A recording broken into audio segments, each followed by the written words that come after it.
Eight-time Emmy Award winner. She is a sports producing savant extraordinaire. Mandy Cohen joins me on the On to Something podcast to talk about her career and ingratiate us with some stories, inspiring stories about her run of the business. We're going to have a lot of fun. I'm Bryan Fenley, a national anchor for Fox Sports Radio. Of course, Mandy has worked for so many different networks, and we're going to talk about her rise in the business and how she got to where she is today. Mandy, first of all, I appreciate you doing this. I know you've worked a lot in football. So from a metaphorical sense, when were times as your career was picking up and growing where you had to put on a helmet to protect yourself from those who were trying to get in the way or trying to stop you from your career growing? Ooh, that's an interesting question. I don't know that I ever felt like I needed to put on a helmet, right? I don't feel like it was ever that bad. That's super protective. But yes, I mean, I started, unfortunately, I will admit this to everybody, I started in the business over 30 years ago, so I'm old. And 30 years ago, there weren't a ton of women, right? So there was a little bit of resistance to what could you possibly know about sports? What do women know about sports? How can you possibly want to be in this business? And it was an interesting evolution from now until then. We're slightly better. I'd say it still needs a lot of work. But if I ever needed any sort of protection from anything, it was people who just couldn't see the value in it. When you were 6 years old, I believe you told, was it your mom, that you wanted to produce a Super Bowl? To have that sort of vision at that age, what does that suggest about you and where you were from a goal-oriented standpoint at such a young age? Yeah, so I watched a ton of football with my dad when I was a kid. We loved it. Sundays were for getting popcorn and sitting down in front of the TV, and we were Miami Dolphin fans. And if they were on the road, we watched at home. If they were home, we went to a game. So I loved it from a very, very early age. And I think I'm watching the Super Bowl one year, and I see it's the first credit that comes up, right? So, okay, that's what I want to do. And, Godspeed to my mom, who was like, go for it. Just go for it. If that's what you want, like, let's have at it. And she and my dad always were sort of, I don't know if suspicious is the right word, but a little leery of my career choice. They're all doctors. Everyone else in my family is a doctor. So it was a huge departure. But I knew sort of right then that I wanted to be in sports, and I wanted to be a big part of it. As you said, with your family going one route in medical school, and always there can be a little bit of pressure. Hey, maybe you should do what we do. How did you, as you were coming up, deal with the pressure of maybe trying to go with what they were doing and what they thought was best with what you should do? And on the other side, following what you wanted to do and breaking off and doing that ultimately. You know what? They were awesome, are awesome. Always supportive. Their biggest thing was do what you love, because it will likely consume your life, right? So, being a doctor, all of them, and my sister went that route too, it consumes them. So they instilled this idea that whatever you choose, you better love it, because it's going to be a really big part of your life. And this is what I loved. I loved sports. I loved storytelling. I loved the vibe of the stadium. And I loved being around that competitiveness and just everything about it just really spoke to me. And so they were, from 6 years old, super supportive and just said, whatever you do, love it. And you clearly love this. Clearly, to the tune of you working college basketball, college football, tennis, the WNBA, XFL, the list goes on. And over the course of this career, and you're working with baseball and you're doing all of that as well, from you having a moment to say, because I think there's so many times, Mandy, where we are always looking for what's next and we're always pushing and there's always the grind. But I always at the same time feel that, for me personally, I don't want to speak for you, that there's a lack of appreciation for what we've already done because we're always looking ahead. So how do you deal with that from a perspective of always gutting and always being that go-getter, but then also allowing yourself to sit back and say, you know what? Sure, I'm always looking and I'm always pressing and I'm always going to continue to fine tune my skills and my abilities in this business. But to sit back for a moment and say, wow, I've done a lot. Yeah, it's funny. I really try to take from all of my past experiences and move them forward. So I'm actually constantly looking Wow. back. So, one of my things I always say to people is, I was with the Chicago Bulls for their run. So I traveled with them. It was amazing. What an opportunity to start your career traveling with Michael Jordan and the World Championship Bulls. So I tell people it's kind of like my career peaked right then. Everything was downhill from there, right? How do you top that? But what's interesting is the lessons I learned there. I consider Phil Jackson a huge mentor of mine, and whether he was actually mentoring me or me growing up watching how he dealt with the team behind the scenes and how he handled all the personalities and he managed to mesh them, and how he dealt with knowing what each individual person on his team needed, all of that seeped in. So I go back to that all the time when I'm working with a team. So I do look back. I look back all the time at the lessons I've learned to help make sure that I'm moving forward with everybody I'm working with all the time. How do you feel like in looking at those lessons that you've become a better producer over time? I think they were huge lessons. And some of it I didn't even realize until later in life, right? You just sort of assimilate something by watching a leader. And what I think one of the things that maybe Phil Jackson doesn't get enough credit for was working with and knowing what each one of those different personalities needed to succeed. Right. So I don't know that I'm always successful, but I try to take my teams and say, what does every person on this team need to succeed? So how can I set up each individual to succeed? And then we all come together as a collective group and we succeed together. So that's sort of what he did with all of those crazy personalities he had coming in and out of his team. He said, oh, Dennis Rodman needs to go to Vegas for a night. Okay, well, that's what he needs. That's what we're going to do. And it's going to make all of us stronger.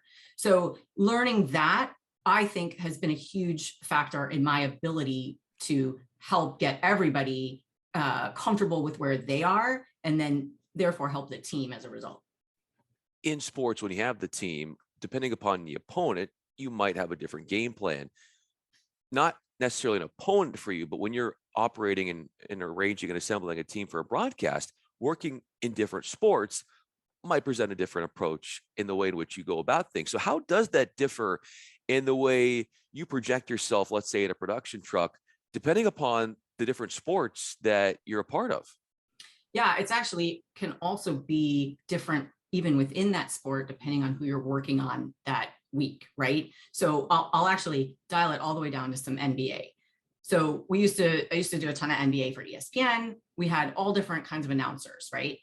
So on nights when you were with Hubie Brown, we would all sit around and say, okay, Hubie looks at the game this way, right? So our goal is to get into the X's and O's and the coaching mindset and how he's going to want more replays and want to be more technical with his approach. So we're going to back that. Then the next night you have John Barry, who's a little bit more loose, a little bit more fun, likes to veer off into some other areas. Okay, well, what are those other areas? We better be prepared to help support that and get into that with John. So even just within a sport, approaching the night differently, depending on who's doing the broadcasting, is a huge thing as well. So what kind of graphics are you going to have? What kind of packages are you going to have? What kind of support system are you going to put in place to help them be successful? How have you been most proud in working, like you said, with different people, different sports, in capturing a seismic moment in sports that you've been a part of, in the way in which you legislated everybody to do their job in a moment where you captured it the way that you always were striving to? I've never captured anything in a way that I was always striving to. Or it's live TV. You can always go back and go, God, I should have done that, or we could have done this, or why didn't we think of that? So I honestly have never. We like to joke, if you think you did a really good job, drop the mic, walk away, never do another game. Right? It's not going to happen. Sports is like that. It can always have had a different outcome. But there are some games where I felt pretty good about it. And there were a couple football games that came down in the last second. We had one where it was LSU Auburn, and a touchdown was going to literally make or break a coach. Someone was getting fired after the game, and we just knew it. And it came down to the final play of the game, and it really came down to two things: whether they got the snap off in time, and if they did he get his toe down in the corner of the end zone? So there were multiple parts of this. Clock has expired, now it's in the replay hands, and we're trying to help them sort through those two issues. And it was chaos. But super fun. I mean, that's what you live for, right? Those are the games you would like to do every night if you can. But we still walked away and picked it apart and said, we could have done this, we could have done that, we should have thought of this. So Mandy Cohen is with me. I'm Bryan Fenley. This is the On to Something podcast. So when you debrief after a broadcast in a show, what are you taking yourself through as far as going back and looking at, and how hard are you on yourself? And then when are you allowed to be easy on yourself as a perfectionist like yourself? I probably am never easy on myself. That's a hard one. I do review a lot of broadcasts and film, and that's pretty important to me. Sure. Even having done it forever, you can always improve, and there's always something to take away from what you've done. And I love sort of getting with my team too and saying, what did you guys think? Right. And getting their perspective and giving them the freedom to say to me, we probably could have done this better, even though it's basically my fault. Right. And that's totally fine. I'm happy to hear that, because there's only one way to get better. And that's not me giving feedback down. It's also getting feedback back up, how I could have, again, helped everybody become more successful. So I think that's super important in order to grow. In showing that you've grown, an example of that would be your 8 Emmys. Where do you keep those Emmys? Oh my God, they're stuffed in a closet over there. Why? Why don't you show them? Well, first of all, they're very sharp, in case anybody didn't know that. So you can really hurt someone with one of those. I've also dropped them, and the globe smushes, so that's not good either. So I can't be trusted with nice things. But I also joke that, 8 Emmys, probably 5 or 6 of those Michael Jordan won. Oh, right. So it's hard to not, his subject matter was so good that it was easy. I would say those were easier Emmys than some of the other things, the Olympics, some of the college football stuff that I did. So he made it easy. How do you think the coverage of Michael Jordan would have been different? So when you were working with WGN and you're with him at his rise in the 90s, let's say you were on a production crew now and he was working in this light of the way in which we broadcast the NBA, in the way in which producers are looking to get the best out of moments. How would it be different? And how would you might have done things differently with the way broadcasting has progressed over the years? It's an interesting question. I think one of the things I think that was so different about that team and back then was the lack of social media. Mm-hmm. So no one had phones. There was nothing, people didn't record themselves and put out, here's what I had for breakfast, right? And you didn't have people recording them, walking around unbeknownst to them and posting stuff. There was none of that. So I would be curious to see how differently the coverage of that team would be with all of that added in. I think the mystique of that era was that you only saw them on the court, or you saw them walking in person from that short distance between the arena door and the bus door, right? So it was like the Beatles were coming out, because you got a 10-second glimpse at them, and that's it. There was nothing else. There was some TV shows and stuff, but you just didn't have that all the time access to people, or even Twitter access, where some athletes answer people, right? So I think it would be very different. And I think most of the team would have gotten into it and been pretty good about it. I don't know how Michael would feel about it. Well, yeah. And thinking about how while you said a lot of the athletes back then had a little bit more privacy with what they were doing, although you were still up close and personal with Michael, seeing him in states and stages that the traditional common sports fan would not. And in doing so, something off the court, where was an engagement you had with him that really is something that people need to realize when it comes to what made this man such a special, competitive, and inspirational figure?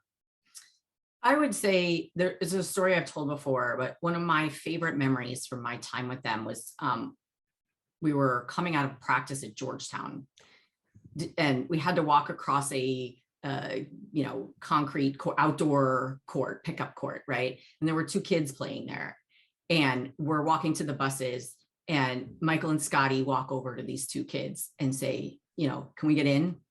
And the two kids were like, and again, it goes back to no social media, right? There's no record of this anywhere. Nobody filmed it. The two kids didn't even get a picture with them, nothing.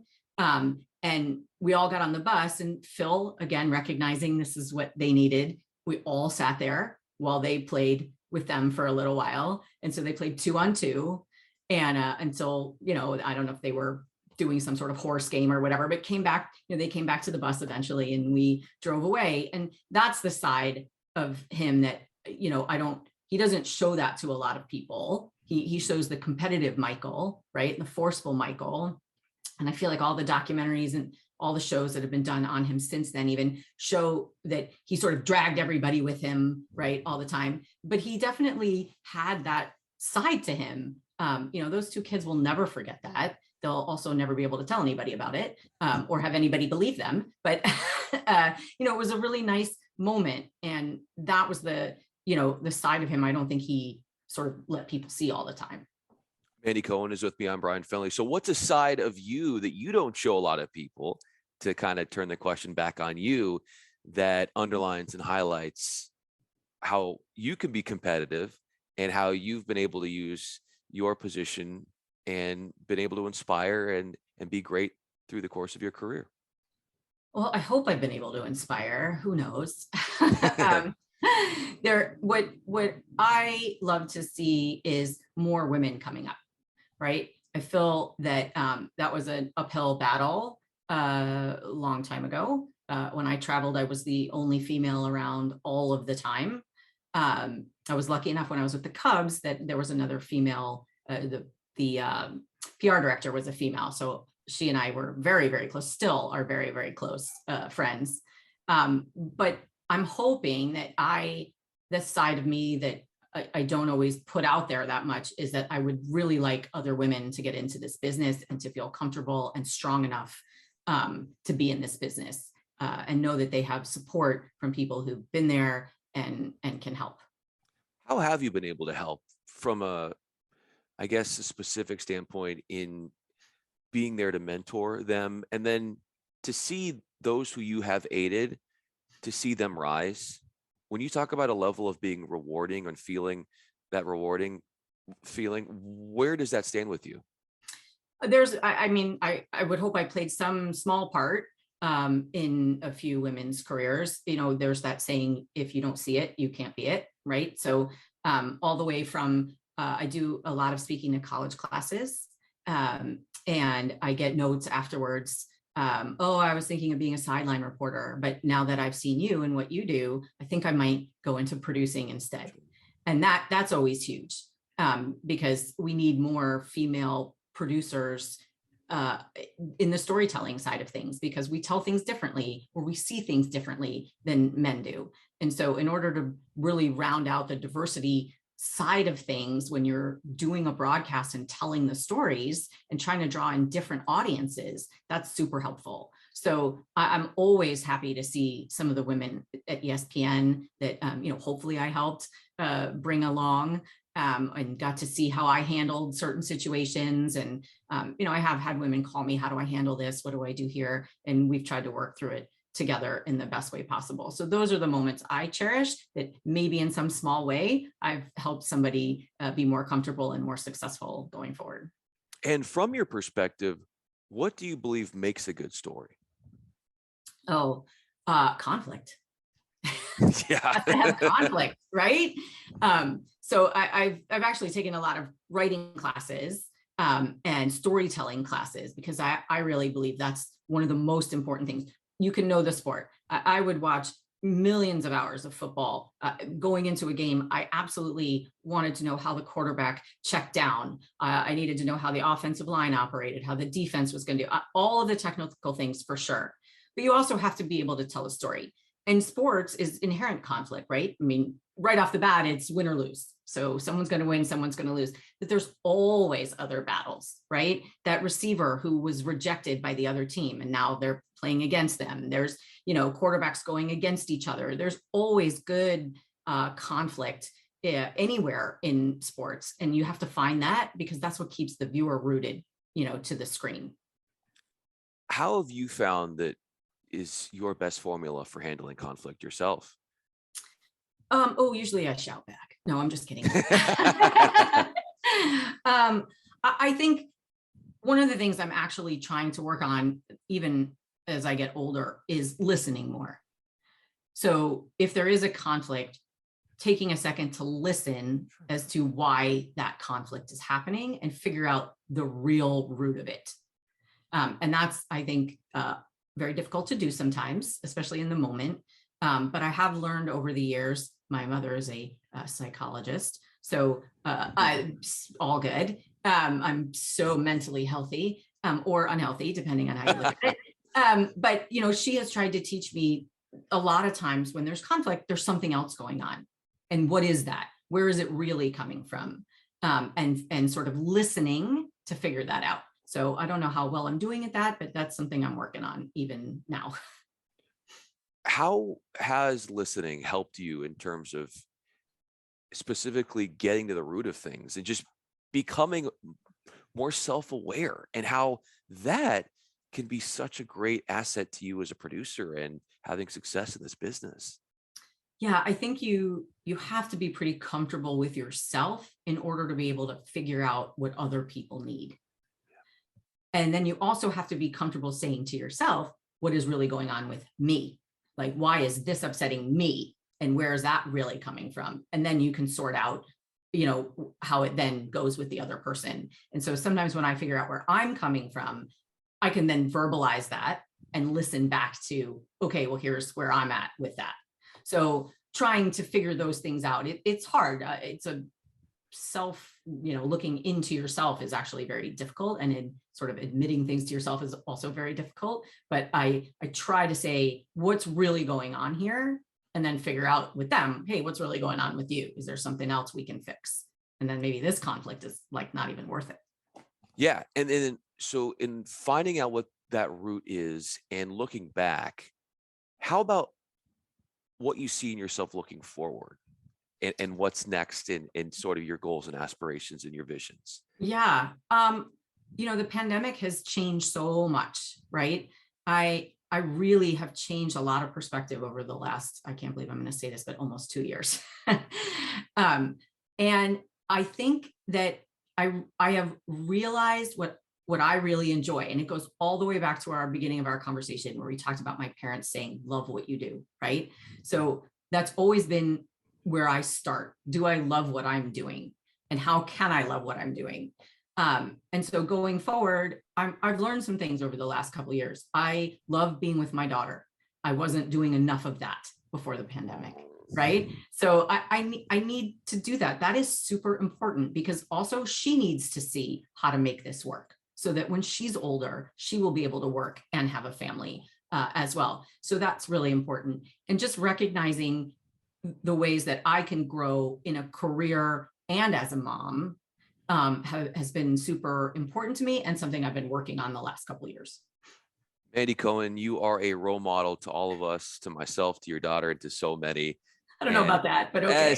yes, and your humility is definitely palpable out there. Mandy Cohen, I'm Bryan Fenley. Really appreciate this conversation and looking at your life and telling these great stories. And thanks for making the time. Thanks for having me. This was awesome.